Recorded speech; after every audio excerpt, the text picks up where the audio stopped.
BATTIMI. Oh. No, actually, casting a new Alfred is a fairly interesting thought to me.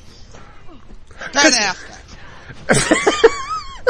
Ben Affleck playing Batman and Alfred and Two-Face. And Robin. And Lex Luthor. Yeah, why not? And coming soon, Ben Affleck as Superman. And Lois Lane. He can make out with himself. I'm pretty sure he does that anyway. He can he can get trapped underneath a falling building or something. Like, help me! He'll be like, I'll save me! And guest starring Ben Affleck as Jimmy Olsen. Gee, I'm great! Everybody says Batman, Robin gay. Superman, Jimmy Olsen gay. Okay, so this boss fight's kind of cool, but a bit repetitive. I've played too many boss fights where it's like I'm gonna separate into multiple versions of me. I will be the Ben Affleck of your nightmares. Now, what I was hoping Ben Affleck is Eddie Murphy. As Professor Clump. And Professor Clump's dad. So, the one thing I was sort of hoping for, especially after Scarecrow's boss fight in Arkham Asylum, it was a really cool boss fight. And this one is just a combat arena, essentially. Where, as the one in Arkham Asylum, it made Scarecrow appear really huge, and you would have to hide from his gaze as you ran along the little spire to catch up to him. And then you would have to attack him. It seemed more Scarecrow-ish. But, yeah, I know this isn't Scarecrow, but this just feels sort of a little lazy. Well, my major criticism of this game in general has always been that it seems like everything from Arkham City, just less. Yeah, it gave you a slightly bigger area, but it still it didn't improve on anything. Yeah. It's the biggest blemish on an otherwise stellar trilogy. And I'm gonna go against popular fanboy convention, and I'm gonna say, I enjoy pretty much all the voice acting in this. Yeah, the voice acting has never been a complaint for me. Yeah. Oh, well, fanboys flip the fuck out whenever you don't bring back Kevin Conroy and Mark Hamill, but I'm like, those guys are like in their 60s. They're gonna die soon. What are you gonna fucking do? And even not have new things? Even in the last few Justice League animated movies, it hasn't been Kevin Conroy as Batman. He's letting other people do it now. Oh, there have been multiple other voices of Batman for a long time. Yeah, like Under the Red Hood was an entirely new cast. Oh god, which one was the one where Ron Perlman did it? Oh god, I think that was maybe Gotham Knight. I don't know, but whatever. But I remember going, well, that's Ron Perlman's voice, and he kicks ass, so. And I died. God damn it. Wah, wah, wah. You died just like everybody else's dreams of a Hellboy 3. Come back, Guillermo. Oh, it's not him who doesn't want to do it. Oh, I know. Actually, it's kind of not, it's also not Perlman who doesn't want to do it, it's the producers who don't want to do it. Come on, I don't care, I liked Pacific Rim, so give Guillermo another movie, damn it. I liked Pacific Rim, I just thought it could have been better. It could have been, but it was still dumb fun to watch. Come on, giant monsters being punched by giant robots. Well, I didn't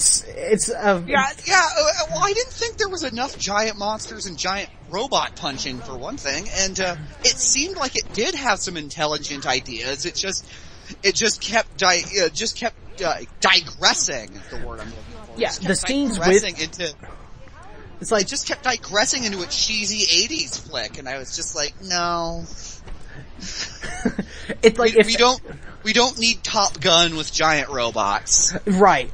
Even if at least this time it's not as gay as Top Gun, because one of the pilots is female at least. But they still have like the one pilot who's like, "You dangerous guy." Yeah. Who's not really Maverick. Yeah. You're dangerous. You're sloppy. I know. I don't like you. If there was less scenes of talking and more scenes of the giant robots punching the giant monsters. Oh, and also if they had more to do with like the merging minds and yeah, that could have been played with quite a bit more. I thought there could have been some, oddly enough, I wanted more romance out of the main male and female characters. As the honest trailer said, for the first time in the history of Will They Won't They, where they actually don't. Yeah.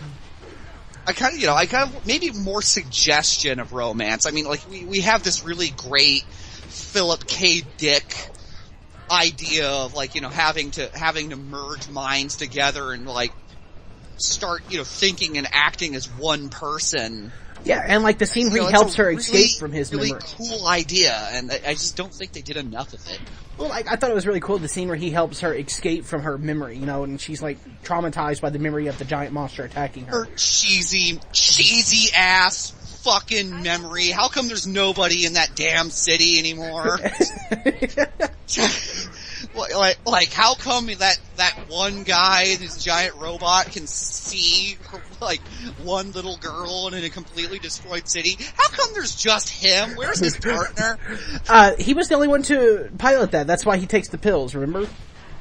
Oh yeah, that's right, okay, He was the one they first tried to do by himself, and it pretty much nearly killed him. So. Yeah. Too bad it didn't, because I didn't like the actor. Yeah, he was okay, but they needed more development on him. And by development, fanboys, I don't mean we need more origin story. No. God damn it. I mean, he had a cool speech, at least. I mean, origin stories do not equal character development, regardless of what Hollywood tells you. Hollywood. I mean, you want proof of that? X-Men Origins Wolverine. Did that make Wolverine what's the origin of Bob Hoskins' character in Hollywood land? What's his origin?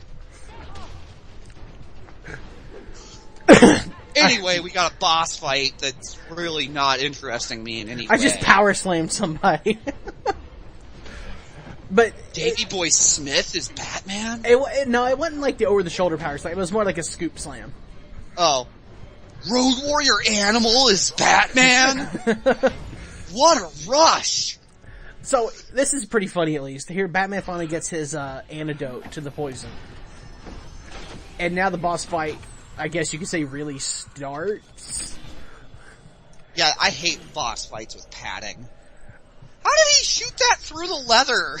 Bulletproof, The fuck? This is funny. This is what I mean where the boss fight really begins. Which won't be very long. And bam. Fight's over. Just ragdolled her.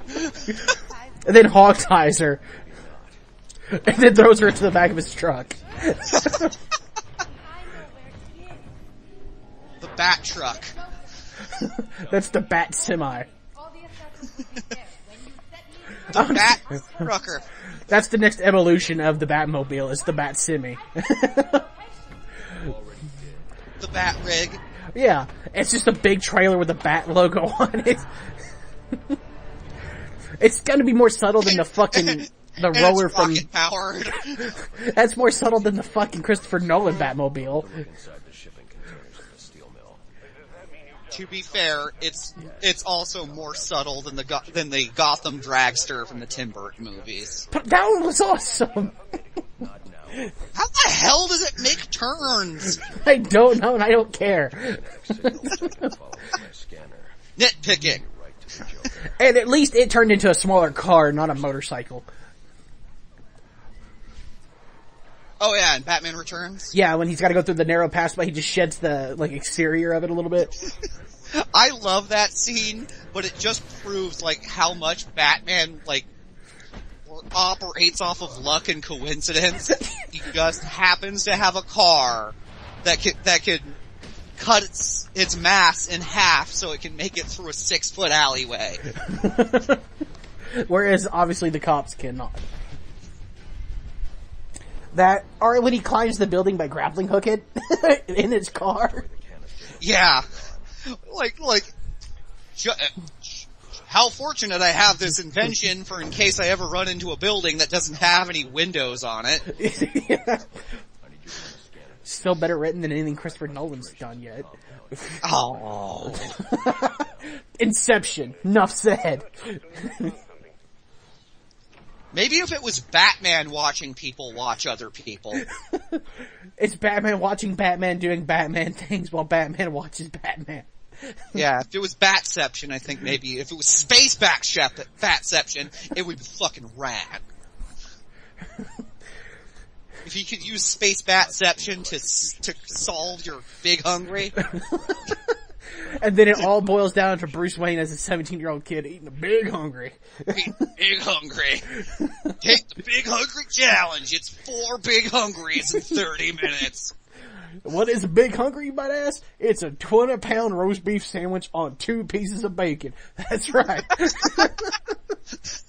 With sesame seed chicken buns.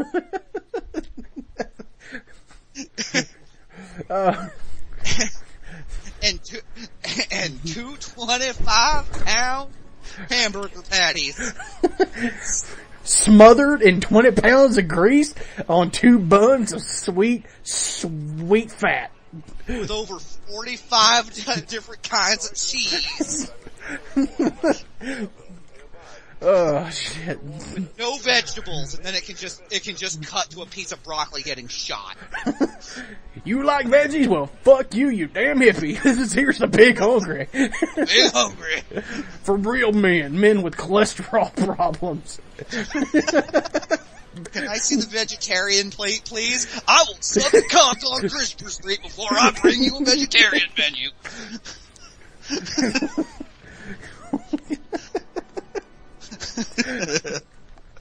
Batman! Batman endorses the Big Hungry. Coming soon to an Arby's near you. Now we're going after the ever-present danger of... Chris Farley is Batman. Hey, he was a Beverly Hills Ninja, why not? We'd have to fill our Big Hungry with lots of heroin and cocaine. But we could get him to endorse it. Whee! Batman Bat Dive. This is getting too bat recreational. Bat dive, bat pull up. That is one hell of a fucking strong gust of wind that you can glide on. With holes in your cape. Again, I know I've said that before, but holes in his cape and he can still glide like this. How come his cape isn't bulletproof? The one thing that probably should if he plans on flying around with it. It's made from a titanium alloy, so even if there is a small hole in it, it still carries enough weight to fly. Interstellar space. How does he fly with bullet holes in his cape? Because he is the Batman. Quit nitpicking. And then they go see the Lord of the Ring, or the new Hobbit movie and go, no, Frodo did not look slightly to his left when he got to Mount fucking whatever the fuck ever. I thought Frodo wasn't even in the Hobbit. Right in the book. This is the worst movie ever. See here, they said Frodo in the movie was 4 feet and 9 inches with 3/4. In reality, he was 4 foot 9 inches and 0.7 of an inch tall. Lord of the Rings nerd. Please send up to Rando and Redbeard courtesy of this channel. God damn it. Hey, it's about time you get included in some of it sometimes. You're the one always making the racial slurs and shit. And you're the one who's always laughing. God damn it. And in today's society, that makes you just as much of a racist as everybody else. Yeah. You can't laugh at anything without endorsing it. Exactly. You laughed at a clown raping Porky Pig? Well, then congratulations, you're a rapist. I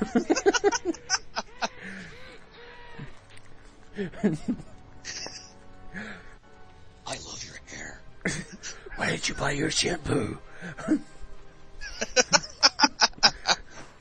So I should be able to slide under that, but it's only Christian Bale Batman who says these creepy things in people's ears. Where'd you buy your shampoo? Where is it? Where is it? Where is it? What aisle? It's a sale on Perel. Where is it? What aisle is it down? What aisle is it? Look at this Nimrod. He runs right past me. Look. Derp! Oh no, he walked right at me. What the hell? I thought he walked right past me. I don't remember.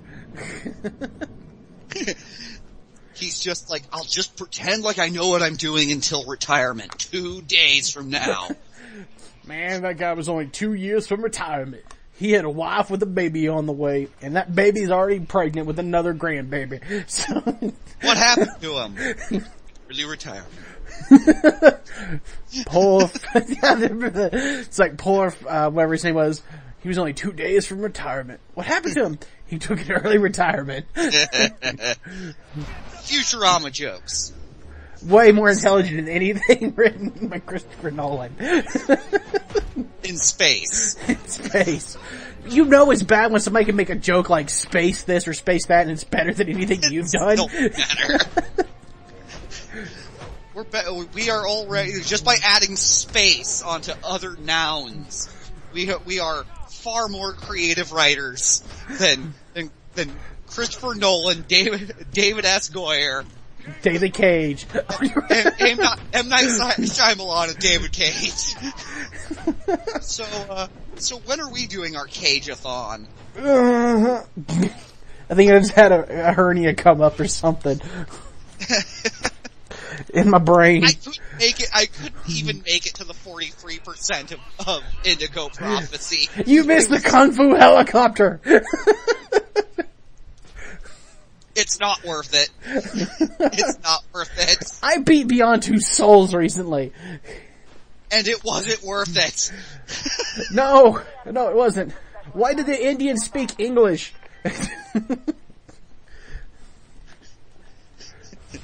What a twist!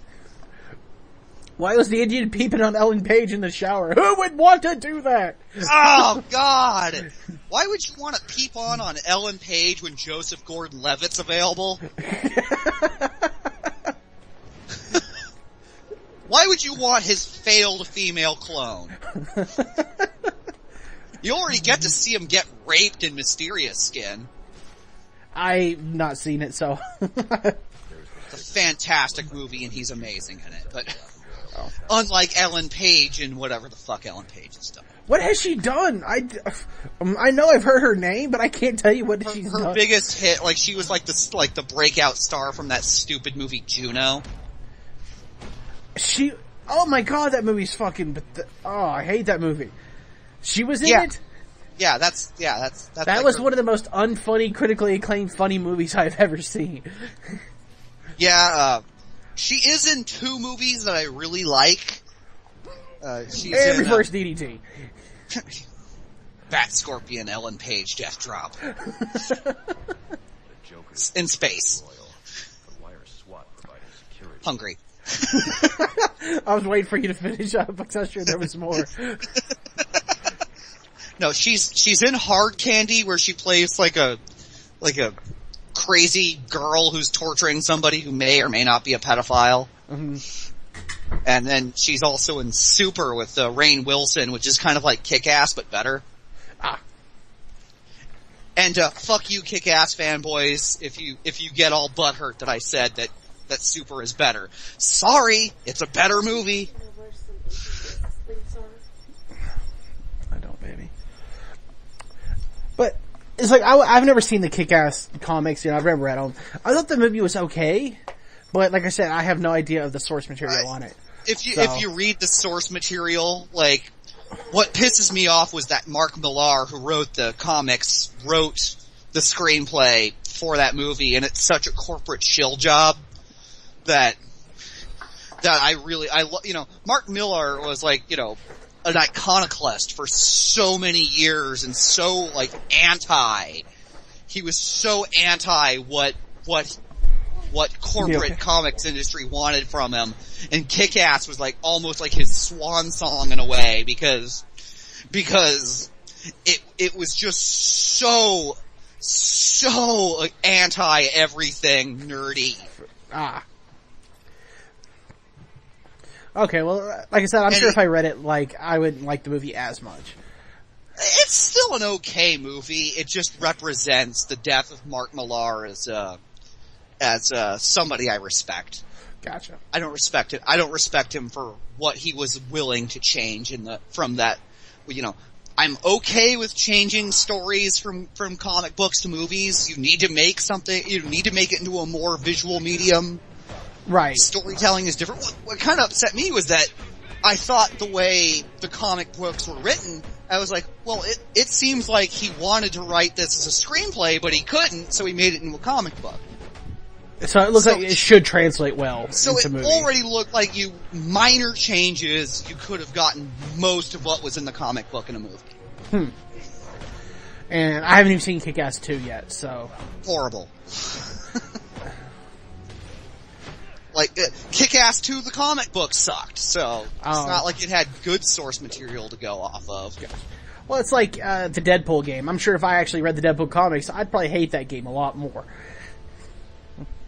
Well, I'm not going to call myself a lifelong Deadpool fan. I became a Deadpool fan in the late 90s, but I don't hate that game. I don't hate it because I don't feel like it doesn't represent Deadpool that well. I was annoyed that they went with cartoony Deadpool rather than smart ass and funny, but with a slight amount of levity Deadpool. It was just, kind of a boring game. I'm Batman, bitch, better recognize